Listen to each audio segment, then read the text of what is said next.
Assalamualaikum warahmatullahi wabarakatuh. Saya Arif. Pada materi kali ini saya akan membahas terkait dengan pengembangan diri, produktivitas, dan manajemen waktu. Adapun 3 alasan otak kita bekerja lebih baik pada pagi hari. Salah satu pesan terpenting dari buku Eat That Frog yaitu buku tentang produktivitas yang ditulis oleh Brian Tracy adalah tugas pertama yang harus mulai dikerjakan di awal hari adalah tugas yang paling penting dan paling sulit. Adapun alasan dari Tracy yaitu jika kita tidak segera memulainya, kita akan terus menunda tugas sulit itu dengan mengerjakan tugas-tugas lainnya yang mungkin tidak se-urgent tugas tersebut. Mendadak saya teringat dengan salah satu tokoh klasik psikologi, Hermann Ebbinghaus, yang melakukan sebuah eksperimen dan menemukan bahwa kita lebih cepat mengingat dan mempelajari sesuatu di pagi hari dibandingkan pada tengah hari dan malam hari. Teman-teman yang pernah kuliah psikologi pasti sudah familiar dengan eksperimen ini yang kemudian mempopulerkan konsep Ebbinghaus Forgetting Curve. Ada di mata kuliah psikologi kognitif kalau tidak salah. Nah, dari sini kita bisa melihat benang merah antara eksperimen Ebbinghaus dengan nasihat dari Brian Tracy. Pagi hari adalah waktu terbaik untuk melakukan tugas-tugas yang sangat membutuhkan proses berpikir. Ternyata hal yang sama juga pernah diutarakan oleh Simon Volkart, yaitu seorang akademisi dari Laboratory of Experimental Psychology. Nah, Volkart menguji kemampuan berlogika manusia pada 6 waktu yang berbeda, mulai dari pukul 8 pagi sampai dengan 11 malam dengan interval 3 jam.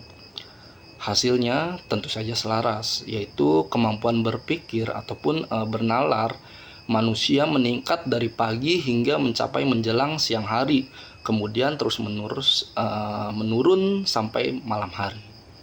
Nah, baik Ebbinghaus, Volkart maupun Tracy memberikan insight yang sama.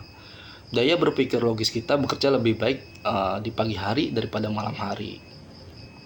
Ada beberapa alasan mengapa otak kita bekerja lebih baik di pagi hari daripada malam hari. Yang pertama, ketika kita bangun tidur, suhu tubuh kita ini perlahan meningkat. Peningkatan suhu tubuh ini juga secara perlahan meningkatkan tingkat kesadaran dan kewaspadaan diri kita, yang kemudian meningkatkan executive functioning atau kemampuan kita untuk berkonsentrasi dan berpikir deduktif. Yang kedua, daya atensi dan konsentrasi otak memiliki batas. Seiring dengan bergeraknya hari dari pagi ke siang, sore, dan malam, otak kita juga akan lelah dan membutuhkan istirahat.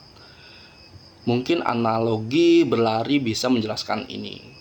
Sebagai contoh, saat sedang berlari kita masih memiliki kecepatan penuh di awal.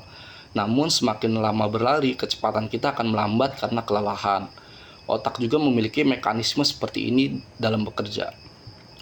Yang ketiga, adanya fenomena ego depletion, yakni willpower ataupun kontrol diri kita akan menurun dari pagi hingga malam hari. Dengan demikian, kita lebih memiliki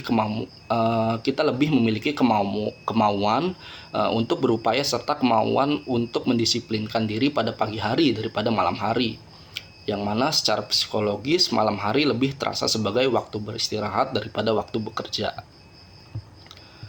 Dengan demikian, waktu terbaik untuk mengerjakan tugas-tugas sulit adalah pada pagi hari hingga menjelang siang hari. Namun, apakah sesederhana itu? Nah, di sini kita bahas ada catatan lagi yang perlu diperhatikan. Ternyata tidak semua tugas cocok dilakukan pada pagi hari.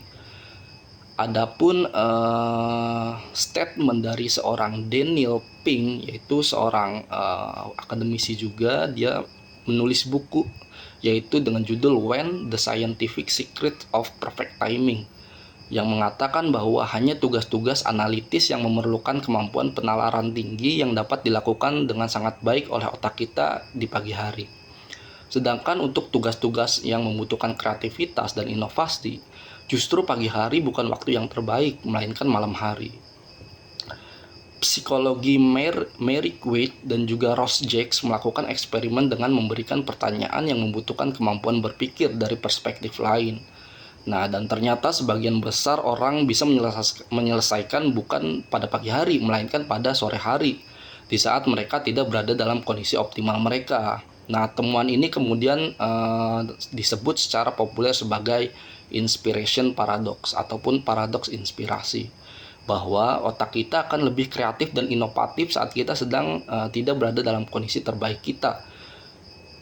Nah, mungkin ini juga yang memunculkan fenomena terkait dengan the power of kepepet, yakni ketika kita berada dalam kondisi kepepet ataupun terdesak, otak kita mendadak kreatif dan memunculkan banyak ide baru.